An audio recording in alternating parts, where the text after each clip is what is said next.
আসসালামু আলাইকুম। বর্তমানে বাংলাদেশ সহ বিশ্বের সবথেকে একটি আলোচিত বিষয় হচ্ছে ইরান এবং ইসরায়েল যুদ্ধ। অনেকেরই প্রশ্ন জাগে যে আসলে এই দুই দেশের ভিতরে কার শক্তি বেশি, কে জিতবে, কার কি অবস্থান, কার কি আছে। এই টোটাল বিস্তারিত বিষয়টি জানতে সম্পূর্ণ ভিডিওটি দেখার জন্য অনুরোধ করা হইল, তাহলে আপনি অবশ্যই একটি ধারণা পাবেন।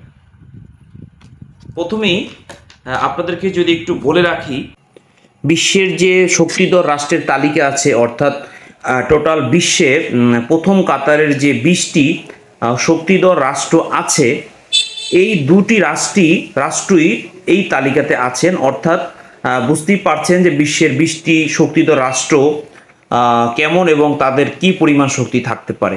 প্রিয় দর্শক, বুঝতেই পারছেন যে আসলে কেউই একদম কারোর থেকে কম নয়।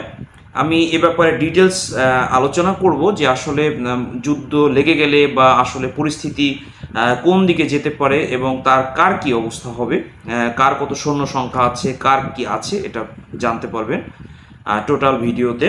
গত শুক্রবার ভোরে অতর্কিতভাবে, অর্থাৎ একদম নিরীহ অবস্থায় ইসরায়েলি দখলদার বাহিনী ইরানের উপরে অতর্কিত হামলা চালায়, যেখানে ইরান একদম মোটেই প্রস্তুত ছিল না। তো আপনারা বুঝতে পারছেন যে এই অবস্থায় একটি হামলা চালালে তার পরিস্থিতি কি হতে পারে। সেক্ষেত্রে একটু প্রথমেই বলে রাখি যে এই হামলায় ইরানের এ যাবৎ 100 খুব কাছাকাছি 100-র কাছাকাছি, অর্থাৎ ইরানের নিহত হয়েছে 78 জন এবং আহত হয়েছে 380 জনের মতো। পক্ষান্তরে ইসরায়েলের যে প্রতিরক্ষা, যে অর্থাৎ আকাশ প্রতিরক্ষা যে ব্যবস্থা আছে, সেটি ভেঙে সেই আয়রন ডোমের যে রক্ষা ব্যবস্থা, সেটি ভেঙে কিন্তু ইরান পাল্টা আক্রমণ চালায় ইসরায়েলে, এবং তাতে তাদের নিহত সংখ্যা 4 এবং আহত অর্ধশতাধিক। তো আমি প্রথমে একটু দুইটা দেশকে বিশ্লেষণ করলে আপনাদেরকে বোঝাতে চেষ্টা করব যে আসলে কার কি অবস্থা আছে।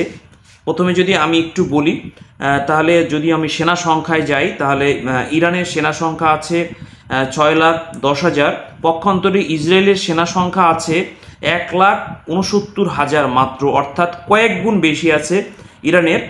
বুঝতেই পারছেন যে সেনা যুদ্ধের ক্ষেত্রে বিশাল বড় একটি ভূমিকা রাখে এবং এটা হচ্ছে ম্যাটেরিয়ালস, সেনা ছাড়া যুদ্ধ সম্ভব না। পক্ষান্তরে ইরানের রিজার্ভ সেনা আছে 3,50,000 এবং ইসরায়েল আছে সামান্য কিছু বেশি 4,65,000। তারপরেও ইরানের অনেক